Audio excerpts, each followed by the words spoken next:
Hey guys, welcome to this episode of Nerding Out. This is going to be the how to play and take a look at this game called Flamecraft, which was a Kickstarter back in 2020 that I was able to purchase. And we are going to play it for you today, but that video is about 2 hours long, so here's a short version of how to play and what it looks like. So again, this is the Kickstarter version, so might be a few things on here that you won't see if you were to purchase it in the store or online. But there's also, if you can find them, other versions from the Kickstarter that you can get, and I'll tell you a little bit about those as well. First off, you've got the player tokens and their reputation markers, which reputation is what you are trying to earn, and the person with the most reputation in the town at the very end of the game wins. But there are little icons here, or little hearts that you can see that represent each dragon that you get to play. And if you can find them online, they've got some really cool 3D looking dragons, but again, those are from the Kickstarter, so I highly doubt you can find them just anywhere out there. But then you've also got the really cool town mat. As you can see, there's a bunch of little side shops there, or little openings for side shops. This is where your cards are going to go whenever you start playing the games, and each shop is its own unique thing. And as you can see on the top corners of them, they are little goods is what they call them. And each shop has their own individual one, which you have got the 6 different ones that are in the game, as well as the wild card looking ones, dragons, which means you get to choose a card for a dragon, and coins. So again, there are 6 types of goods, which you have got the little anvil or iron. You've got meat, bread, diamonds, potions, and leaves. And each one has their own individual dragon for a starter dragon that goes into the shop that matches their good. You've got these little cards that are called player aids that tell you the different types of dragons, because even though there are plenty of dragons to go around with all unique names like hot dog and cinnamon bun and everything like that, depending on the good, they all do the same thing. So like for your bread dragons, they all have like draw a dragon card on it, or for the potion ones, you get to switch out the card for a different dragon at a different shop. No matter what the name is, if it's that type of dragon, they all do the same thing. But that player aid card will not only tell you that, but as well as the 2 different things that you can do on your turn, which is the gather or enchant, and the different things you can do within those.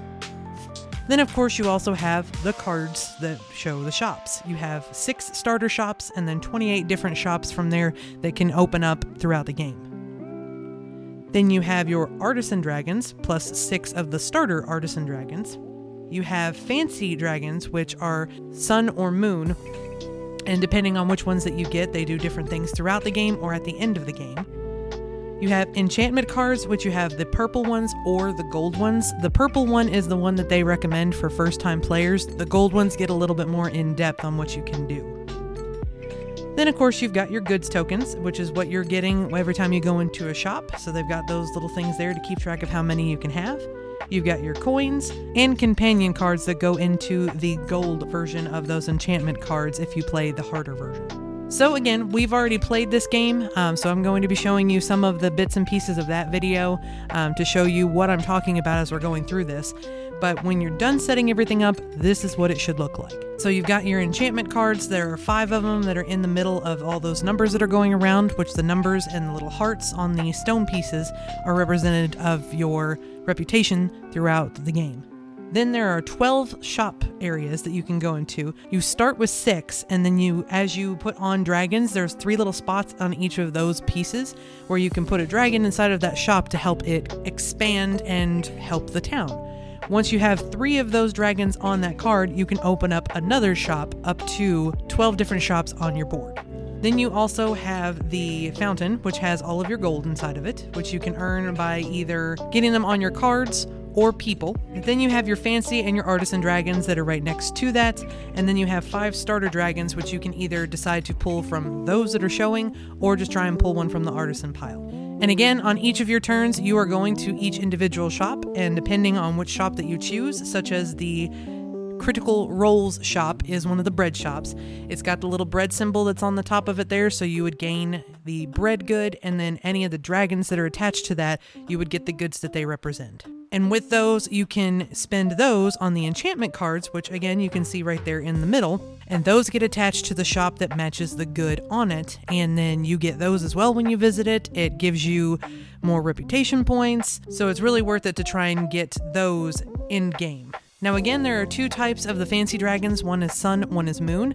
The sun ones you can do as you're playing through the game, but there's no extra points or anything if you have any at the very end of the game. The moon fancy dragons, on the other hand, are going into play when you're done playing, and that's what gets you extra points or reputation. So again, going through the game, setting up the shops, trying to get them going, and building up the town is basically what you're doing and gaining your reputation.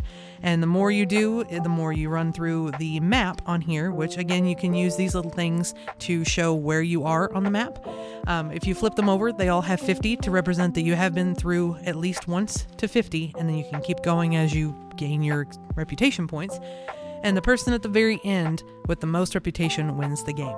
We had a lot of fun on this. As you can see, Tara and I enjoyed it probably the most out of the four of us, because all of these dragons have cute, unique little names. Like you've got hot dog with a meat, you've got Cinnabon and cookie for the bread, twig for the leaf. It's just super cute, and the art is fantastic on this game. I cannot stress enough how Sandara Tang has made an excellent looking game. All of these dragons have their own unique look, and they all look like they have their own personality to them. The game is beautiful and it plays really smooth. You can play for any age really. I'd say 8 and up for this. It's very easy to grasp. Once we started going, it was very easy and simple, but we had tons of fun on here. It looks beautiful. I would very recommend trying to find this, because this is one of my favorite Kickstarters that I've ever done. Some of the extra things that you can get, or which I got when I got it, was of course the Pan, which is one of the bread dragons in here, as you saw in our post. You also get bookmarks, stickers. They had real looking coins. They had real shaped goods on there. So the meat actually is in the shape of meat. The bread pieces are in the shape of bread. And then you also had the opportunity to get a full 3D dragon as your person instead of the little heads that you can see here. There's a lot of different options. Again, if you can find them out there, I would. This Kickstarter came with a couple of extra things, like extra shops and extra dragons, because it was a Kickstarter version. But even without that, this game is just a joy to play. I have been wanting to play this since I got it and since I did the Kickstarter, and as soon as it landed on my doorstep, I was asking everyone and anyone, when can we play this game? So I highly recommend it. Take a look at this. Go check out our video of the playthrough. Again, it's 2 hours. A game usually runs about an hour, but this was our first time playing it. But I would definitely recommend trying to find it out there and give it a playthrough, especially if you're trying to find something new or for someone that's trying to get into the game. You can do up to 5 players, roughly about an hour of gameplay. Box says 10 and up for it, but definitely recommend it. 10 out of 10 would play again.